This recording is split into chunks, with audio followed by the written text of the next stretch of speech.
Throughout this series, I have been trying to explain two fundamentally different ways of looking at our world. One characteristic predominantly of the West and the other of the East. And these might be called, respectively, the way of description as opposed to the way of seeing. The way, in other words, of understanding things in words or in terms, contrasted with the way of understanding through looking and seeing a field or a subject totally all at once. Or you might call these the linear view, strung out in a line, or the total view, seeing all at once, or the serial view on the one hand, as contrasted with the simultaneous view on the other. Now, in classical Western science, we have depended largely on this serial or analytic view, which understands the world by translating it into ideas, into words, or into, say, even series of numbers. The basic feature of it being that things are understood in a step-by-step way in sequence. And insofar as we constantly look at nature in that way, we tend to think of nature as something constructed, something, in other words, made or put together as we ourselves make and put things together through a series of steps. And perhaps this gives us the feeling that if we understood nature sufficiently, if we understood in full detail all the steps which go to the making of our universe, we could ourselves make it.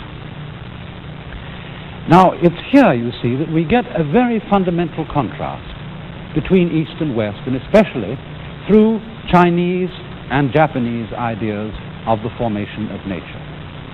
Because for them, it seems extremely odd to think of nature as being constructed or made by a sort of step-by-step procedure. Their feeling is rather that the world and its forms are not so much constructed as grown. And one of the most important keys to an understanding of Far Eastern thought is to see the difference between a view of a constructed world and a grown world. Now, to give a sort of crazy illustration of this, supposing I construct something, for example, an artificial flower. And you know, when you get instructions how to do this, and you buy a book of do-it-yourself artificial flowers, you get a step-by-step procedure which tells you what to do. Step one, take a piece of wire with a black button and fix it to the end. Step two, take the stamens, previously cut out, and affix it to the button. Next step, insert a disc of sticky material, push the wire through the middle, and then affix the petals. Here they go, and notice that as I put them on, I take them from outside and around me, things that are bits, and I bring these bits together to make the flower, the construction, or whatever form it is that I'm intending to create. And so from going around to the center, from getting something that was previously pieces and bringing it all together, I get my flower. But now, watch how an actual flower grows. How it starts, as it were, from the center. And it unfolds itself not bit by bit, but all the parts of the flower exfoliating together from the center outwards, in contrast to the making process which goes from the outside inwards. From a situation where the parts are originally all apart, all in bits, and then assembled, contrasting with a situation where you have some simple beginning like a seed or a bud, and as it expands, it constellates or forms its own parts from within itself. And this is the fundamental process of natural growth. It's in the same way that the human baby is formed within the womb. It's in the same way that if you watch crystals under a microscope forming in a solution, you will notice the whole area of the crystal, the whole structure of the crystal coming into being all together at once, and you will not see a kind of bit-by-bit assemblage which we use when we make machines or make houses or make tools. Even when we carve a block of wood, although the block of wood is not originally a lot of distinct parts, nevertheless we work upon it from the outside towards the inside, whereas all processes of growth go from the inside to the outside. Now, in our current scientific way of thinking in the West, this kind of growth, this kind of formation, is always talked about in terms of what we call field theory, fields of force. And I suppose one of the most striking exhibitions of what a field is can be seen in looking at the formation of magnetic lines of force in iron filings, as when we take filings that are not magnetized, just thrown chaotically over an area, and then with the magnets underneath, notice that all the filings form together into a pattern, the whole area moving together, every single part of it simultaneously, into its shape. And that shows us the whole nature of a field of force. Now, the fascinating thing is that some of these fundamental words which we've been studying throughout this program for the basic principle of nature or the basic reality underlying the world are words that have the meaning of a field. Let's take, for example, the word I introduced to you some programs ago, a term used in Buddhism, sunya, which meant the void, the great space, as it were, underlying the whole world. This has in it the idea of a field, in the same way that basic Chinese word Dao also has the idea of a field of forces, an area in which everything happens. Or again, the Hindu word Brahman, although it doesn't literally mean a field, it's also often symbolized by the idea of a vast inclusive space. And the direct connection of this with the idea of a field comes out in another Buddhist word which describes the entire universe. This Sanskrit word, dharma, that means, well, law or function. Sometimes it means the Buddhist doctrine, sometimes it means a method, but you could say dharma in this particular context means the fundamental order of the world. And so the expression meaning universe is dharma dhatu. And this Sanskrit word dhatu is usually translated realm, but it has the idea of a field, especially when you see its Chinese equivalent, which is written this way. And here we have the character at the top actually means a field, and the bottom part of the character means a shellfish, but think of something like a clam with two shells and giving one the idea of inclusion or enclosing in, the enclosed within a field. This is dharma dhatu. And then in turn, in the field there is a structure, and the structure of the field is thought of as governing the formation of the universe. And you may remember that in the last program I gave you a particular Chinese word which meant the basic pattern or order of the world. Do you remember this word, which is pronounced Li, and which had as its original meaning the markings in jade, the fiber in muscle, or the grain in wood? This word then designates the basic structure within the Tao, within the fundamental field of the world, and thus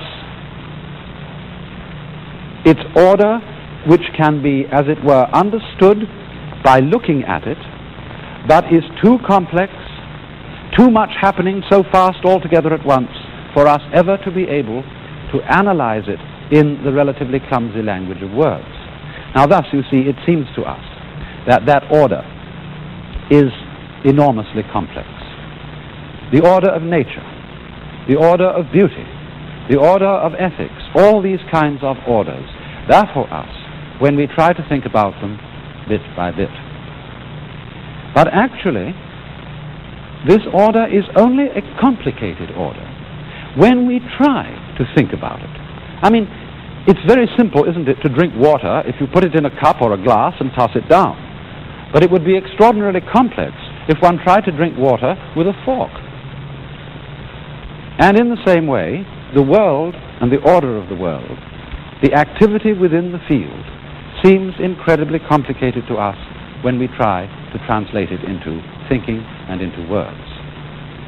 But this then is the fundamental Chinese Taoist and Indian Buddhist view of how the formations of the world arise. Not by a step-by-step process which can be put down in a line like the instructions for making the flower, but by something which happens spontaneously altogether at once. And this particular form of activity is commonly represented in Eastern art by many-armed and many-headed figures of various divinities, such as this particular Tibetan figure of Kuan Yin. You know, Kuan Yin is sometimes known as the goddess of mercy, but actually Kuan Yin only became a goddess figure when it reached China. The original meaning of this figure is a representation of the power aspect of nature. And this wonderful Tibetan figure is graciously lent from the collection of my friend Mr. Qinghua Li here in San Francisco. But the interesting thing about it is, you see, that the figure has 3 faces and 8 arms.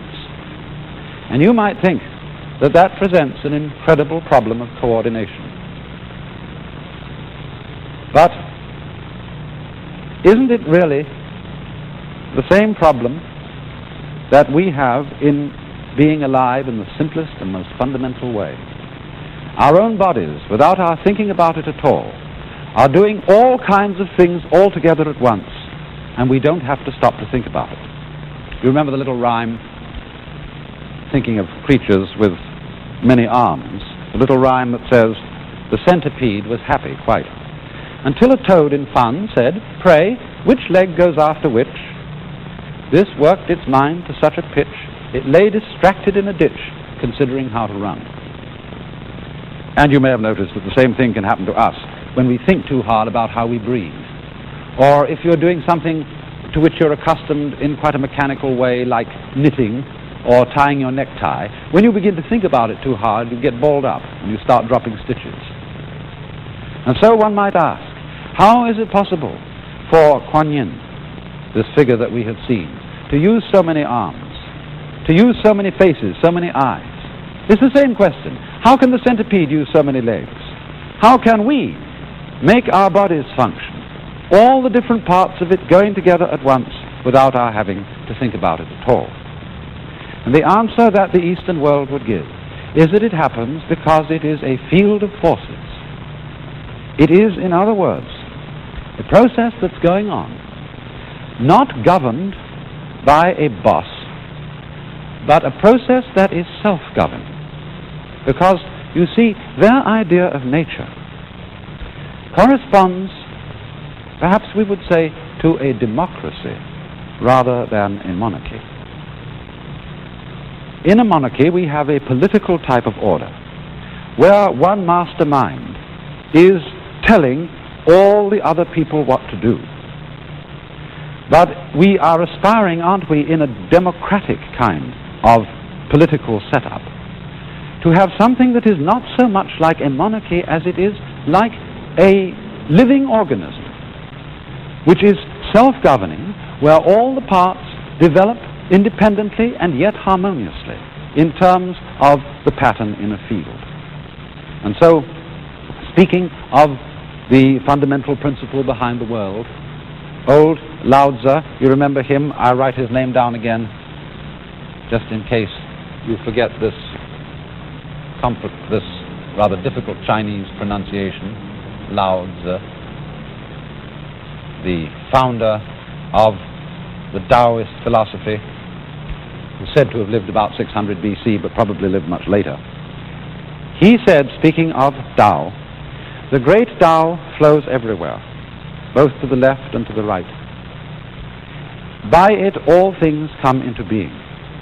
It loves and nourishes them, but does not lord it over them. Merits accomplished, it lays no claim to them. In other words, this is an idea of the ultimate reality, which does not govern the universe by ruling it, by telling it what to do, but by, as it were, letting it be free to organize itself harmoniously in the same way as you saw the iron filings organizing themselves within the magnetic field, in the same way as you saw the natural rose growing as distinct from the artificial daisy being made by being put together. Now then, these forms of Asian philosophy want us as individuals to feel that we participate in this great democracy of nature, no longer as isolated individuals trying to push it around or command it like monarchs or bosses. For their conception of the omnipotence of nature is not like the omnipotence of a king, but of a self-governing state. Not a mere collection of units, but a body, a self-organizing pattern. And they want us to feel that the true self of each one of us is that entire pattern. Now, in the ordinary way, we feel that although I am doing certain things, nevertheless, most of what is going on in the world is happening quite independently of me. The motions of the clouds and the winds, the circling of the stars, the fluctuation of the tides, the flowing of rivers, all these seem to happen quite independently of the individual me. And yet, the flowing of rivers, which seem to go along by themselves, are surely neither more nor less independent of the individual me than the beating of my own heart, which, although it seems to go on independently, I don't will the beating of my heart, nevertheless, what is more fundamentally me? The very center of my physiological life. And if I don't will the beating of my heart, might it not also be possible to feel that although I do not will the motions of the winds, the tides, and the stars, that these are nevertheless just as much my activity as the coursing of the blood in my veins, moving without my having to think about it, like the centipede's legs? Might we not be able to feel that the whole eternal universe is our body, like this system here in which every point is defined by its ties with every other point? Now then, The fundamental and final question that remains is, how are we to come to feel that way? How are we not just to think, but actually to realize, to make real to ourselves, to feel that the motions of the heavenly bodies, the rivers, the seas, the winds, are all my body? How are we to feel a general impression of life in which man is no longer the isolated, lonely, separate ego, trying desperately to defend himself by attempting to become the world's monarch, but feeling rather instead a profound kinship and fellowship and fundamentally love for the whole world, just as if it were his own body, which in this view it is. The thing which all these great Eastern philosophers insist upon, whether they be Indian or whether they be Chinese, is at first sight rather depressing to us, because the fundamental insight is that our ego and our will can do nothing to acquire this feeling of fundamental unity and solidarity. It can't do anything at all. And the feeling cannot be had until, as we say, we have given up our own will, set aside our own ego.